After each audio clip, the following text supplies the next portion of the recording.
जग में क्या है मेरा, इस जग में क्या है मेरा, कौन हूँ मैं क्या नाता मेरा, कौन हूँ मैं क्या नाता मेरा। जब से मैंने ये है जाना, जग ये पूरा है मेरा, जग ये पूरा है मेरा, जग ये पूरा है मेरा।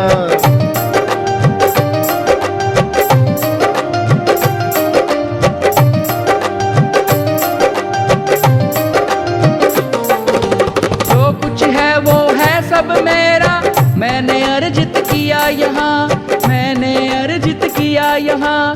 मैं ही स्वामी, मैं ही सेवक, मैं हूँ स्वयं का पालनहार, मैं हूँ स्वयं का पालनहार।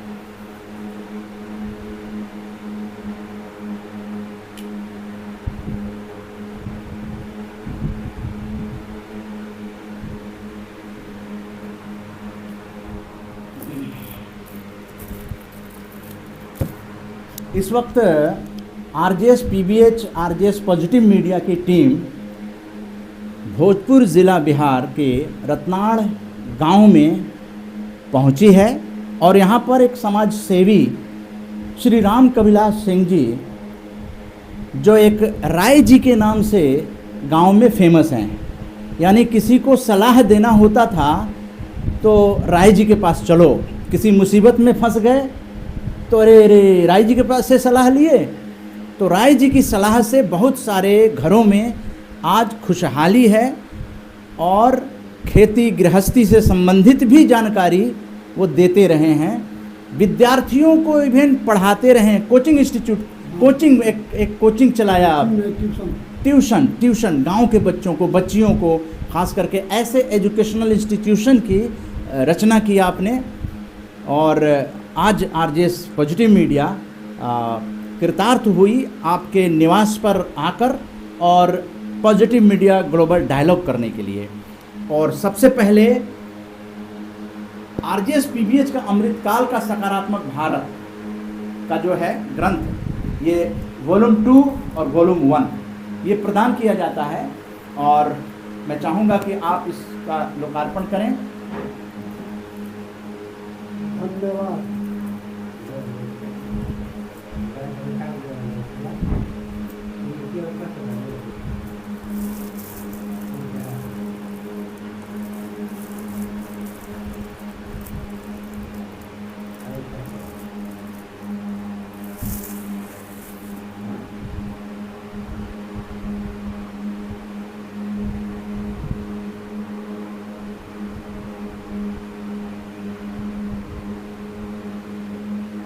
आरजेएस पीबीएच का ग्रंथ 1 और 2 से नाम पड़ा, ऐसा आपने क्या किया? वो अपने परिवार में कुछ लोग थे जो कि मैंने चाहते थे कि मैंने आपका टाइटल मैंने राय जी करके रहे, तो हम कहें कि जैसी आप लोगों की इच्छा वैसे आप लोग मैंने रख सकते हैं। उस वक्त से प्रचलित हो गया, मेरे मैंने अग्रज थे एक ठो, वही मेरे नाम का नामकरण किए, गंगा सिंह, श्री गंगा सिंह जी, स्वर्गीय श्री गंगा सिंह, उन्हीं का नामकरण किया हुआ है। तब से राय जी लोग मैंने गांव में जानते हैं। अच्छा, अब बताएं गांव में उस समय एजुकेशन का क्या माहौल था और आज 2024 में जब 29 अगस्त 2024 को बातचीत हो रही है, अब क्या परिवर्तन देख रहे हैं? पहले की अपेक्षा तो मैंने पहले तो लड़कों में झुकाव था, लेकिन आज झुकाव जो है मोबाइल और टीवी के अलावा दूसरा पर नहीं है, इसलिए नकारात्मक सोच उन लोगों का होते जा रहा है। और मैंने हम चाहेंगे कि बच्चे जितना भी अपना एजुकेशन लें और बेसिक एजुकेशन लें, न कि हायर एजुकेशन तो बाद में होगा। बेसिक एजुकेशन से आपका बेस बनेगा, और बेस ही कमज़ोर रहेगा तो बिल्डिंग नहीं बनेगी, ये मेरा मानना है। जी, तो आज आप क्या ये तो चूँकि सकारात्मक भारत उदय ग्लोबल वैश्विक आंदोलन में क्या कहना चाहेंगे आप उन बच्चों को जो गांव-गांव में रह रहे हैं, शहर-शहर में रह रहे हैं, तो सकारात्मकता के हमसफ़र कैसे बना जा सकता है?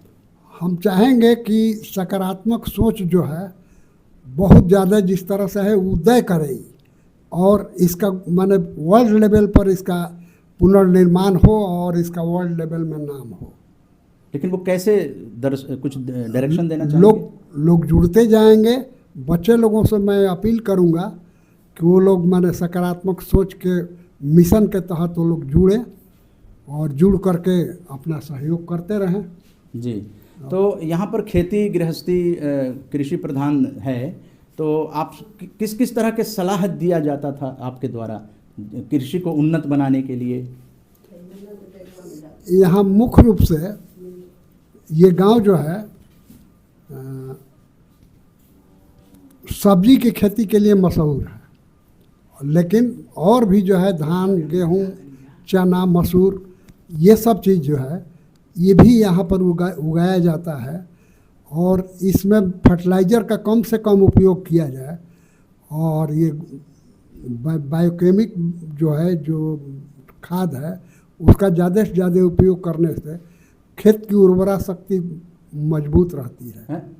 केमिकल को यूज करने से वो जमीन की उर्वरा शक्ति घटती है। जी, ना उसके लिए तो बायो उसका है, ये है जैविक खाद आपको पेस्टिसाइड्स भी है, सब कुछ है उसमें है निकला हुआ, लेकिन उसका उपयोग बहुत कम लोग करते हैं। पहले बहुत करते थे जैविक खाद का हाँ, बहुत ज़्यादा पहले जैविक खाद क्या लोग भूल गए, बनाना भूल गए क्या? नई जनरेशन आई तो बनाने नहीं आता।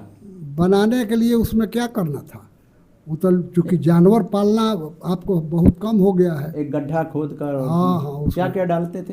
पुआल और मैंने जो भी मैंने कूड़ा कचरा है गोबर, और इसके बाद उसको छोड़ देते थे। हाँ। छोड़ने के बाद मैंने 1 साल के बाद पानी उनी पड़ने के बाद वो सड़ जाता था, और सड़ जाने के बाद उसी को निकाल करके हम लोग अपने खेत में छींट देते थे। और छींटने के बाद उसमें वर्षा होती थी, जुताई कर देते थे, तो मैंने अच्छा फसल होता था। उसी को घूर भी कहते हैं। हाँ, घूर वही है। घूर वही है। जी। जी। घूर के बदले में आज हो गया है ये खाद वगैरह। हाँ, रासायनिक खाद। रासायनिक खाद से मैंने खेत की सिर्फ आपको नाइट्रोजन मिलता है, और जो पौधे को 16 तत्व चाहिए, 16 तत्व में एक तत्व आप देते हैं, कोबाल्ट मिलबे नहीं करता है, आयरन खाली मिलता है, और नाइट्रोजन खाली मिलता है, फास्फोरस मिलता ही नहीं है। तो फास्फोरस तो आ गया है अब केमिकल में, तो फास्फोरस देते हैं। जितना ही ज़्यादा आप फास्फेट दीजिएगा उतना ही मैंने अच्छा रहेगा। नाइट्रोजन का कम से कम उपयोग कीजिए, क्योंकि ज़मीन का जो उर्वरा शक्ति है इसको खाता है वही। नीचे से जितना भी ज़मीन में के अंदर नाइट्रोजन रहता है सबको चूस लेता है, जिससे बीज फिर मिलता नहीं है। जी, तो अच्छा आप स्वास्थ्य के बारे में बताएं। यहाँ पर अगर गांव इतनी दूर है शहर से, आरा एक शहर है, तो स्वास्थ्य की क्या सुविधाएं हैं गांव में? स्वास्थ्य की सुविधाएं माने यहाँ तो माने जैसे क्विक डॉक्टर लोग हैं, प्रैक्टिस नर्स, उन्हीं लोगों पर निर्भरता है। वो लोग जब देखते हैं कि इन लोगों से काम नहीं चलता है तो आरा आदमी जाता है, आरा से भी नहीं होता है तो पटना जाता है आदमी, पटना से भी नहीं तो दिल्ली जाना पड़ता है। कभी ऐसा जैसे हार्ट अटैक की स्थिति हो जाए तो इम्पॉसिबल है, मोबाइल वैन वगैरह कुछ ऐसा फ़ोन कर देने से आ जाए, ऐसा कुछ? हाँ है, माने जैसे मोबाइल से फ़ोन करेंगे तो वहाँ एम्बुलेंस आ जाएगा। सदर हॉस्पिटल से एम्बुलेंस है अवेलेबल, आता है। जी। और तो ये श्री राम कविलास सिंह जी ने जिन्होंने कि वैसे होम्योपैथिक भी आपने कुछ किताबें पढ़ी आपने? पढ़े हम हेमोपैथ, एलोपैथ, आयुर्वेद तो नहीं पढ़े, लेकिन हेमोपैथ और एलोपैथ दोनों का अध्ययन किए। और जिसमें हेमोपैथ में तो हम नहीं पारंगत हो पाए, क्योंकि हेमोपैथ में तो इतना ज़्यादा है, एक ही दवा 50 रोग में यूज होता है। तो एलोपैथ पर तो इस तरह के वैद्य वगैरह गांव में हैं या नहीं हैं? एलोपैथ के, हेमोपैथ के हैं एक आदमी डॉक्टर। अच्छा। और होम्योपैथ के? हाँ, हेमोपैथ के। जी जी आयुर्वेद का कोई नहीं है जी। हम चाहेंगे कि आयुर्वेद का विकास हो, लेकिन माने अब क्या कहा जाए, देश की स्थिति, ऋषि मुनियों ने जितना रिसर्च करके जितना भी मैंने पेड़ पौधे या मैंने जड़ी बूटी का मैंने जो भी उन लोगों ने खोज किया, आज वो विलुप्त हो रहा है। और मैंने हम तो सरकार से चाहेंगे कि सरकार इस पर जोर दे कि आयुर्वेद को पुनर्जीवित किया जाए और उसका मैंने तत्व को प्रैक्टिकल करके उसका रिसर्च करके पौधे को पहचाना जाए। पहचान की दिक्कत हो गई है। जी जी जी जी। तो और क्या संदेश आप देना चाहेंगे आरजेएस पीबीएच आरजेसियंस को, यहाँ रत्नाड़ गांव से क्या आवाज़ देना चाहेंगे? हम तो ये कहें कि आरजेएस पीबीएच जो है ये सरकार पर भी कुछ दबाव बनावे सकारात्मक सोच के तहत कि माने आयुर्वेद को उन्नत किस्म, इसे तो कहेंगे लोग कि हम करिए रहे हैं। आयुष मंत्रालय भारत सरकार ने बनाया। हाँ, भारत सरकार ने बनाया, लेकिन आयुष मंत्रालय से उतना फायदा नहीं है जितना होना चाहिए। लोगों को सुविधा नहीं मिल रही है। जी, गांव-गांव तक नहीं पहुंच रहा है। नहीं पहुंच रहा, ये वास्तविकता है। तो इस तरह से श्री राम कविलास सिंह जी ने, जिन्होंने कि गाँव के बारे में सकारात्मक सोच का जिक्र किया, बच्चों को भी आह्वान किया कि इस तरह के आंदोलन से जुड़ने से जो सकारात्मक शक्ति है वो जागृत होती है और अपना निर्माण करके और देश का भी निर्माण करने में अपना योगदान दिया जा सकता है। यही शक्ति है। हाँ जी, ठीक है, धन्यवाद। धन्यवाद आपका भी आरजेएस पॉजिटिव मीडिया से बातचीत करने के लिए। जय हिंद। जय भारत।